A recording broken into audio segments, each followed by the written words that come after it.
In this video, I'm going to share to you on how I can rotate an image in Microsoft Paint. So let's go quick into the process. So first is we just need to open Microsoft Paint. So go ahead in the Windows search bar and type Paint. Click on it under the best match.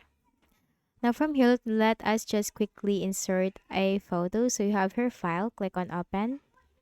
And I have this saved in my desktop. Okay, so I'm just going to click on open, and as to where you have saved it, it's up to you. Now how can we rotate this image? So at the options on the top, you will find all these options. You have here flip and you have here rotate. Now since we're going to rotate it, click on this drop down, and you have here rotate right 90 degrees, rotate left 90 degrees, or rotate 180 degrees. So it's up to you depending on your requirement. And as you can see, if you're going to choose the rotation from here, your image will be rotated.